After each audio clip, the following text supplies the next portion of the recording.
আচ্ছা ভাই, আমার গাড়িটা কি সম্পূর্ণ কাজ কাম কি কমপ্লিট হয়েছে? হ ভাই, আপনার গাড়ি পুরো কমপ্লিট হয়েছে। নেন একটা টেস্ট রাইড দিয়ে দেন কেমন। আরে ভাই, আপনার গাড়ি ঠিক করছেন, আপনি তো সবসময় কাজ কাম করে আর কি দেখবো, সমস্যা নাই, আপনি চালাই দেন ভাই, ঠিক আছে, আমার দেওয়া লাগতো না। তাও ভাই গাড়ি ঠিক করেছি, টেস্ট রাইড দিয়ে দেন কেমন হয়েছে।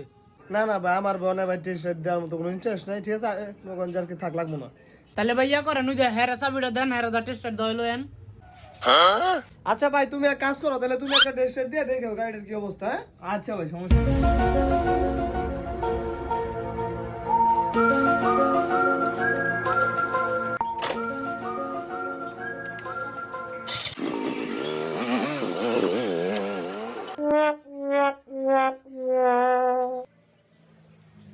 আচ্ছা ভাই, কি কি লাগাইছেন ভাইয়া? বিল কত হয়েছে আমার? এ ভাই, দুইটা চাক্কার, দুইটা ব্রেক শু আর মোবিলটা চেঞ্জ করছি, মোবিল ফিল্টার আর এয়ার ফিল্টারটা। এই আনোয়ার কত হইব? 3500 টাকা। ও আচ্ছা ভাই, একটা কথা, ওই আপনার ওই যে পোলাটা কি নতুন নিছেন নাকি দোকানে? আমি লোক লাগছি মানে আমি তো ভাবছি রান্নার লগাইছি আর লোক। এই ভাই, আপনি কি করবেন? আমি ভাবছি আপনার দোকানের লোক মেলে লাইমের জীবনে গাড়ি দিলে বলে। হ্যাঁ এমনি কি কোন, আমি তো আর চিনি না, কি হইব। আচ্ছা ভাই, হ্যাঁ ফোন দেন, ফোন দেন, দেন কই আছে, দেন দেন ফোন দেন। এমনি ফোন দিমু কোথায়, আর তো আমি চিনি না, নাম্বার হামু কই আমি আর কেমনে ফোন দিমু। আমি কি করবো? গাড়ি ঠিক করলেন, আমি কোনো কথা বলে আমাকে লেগে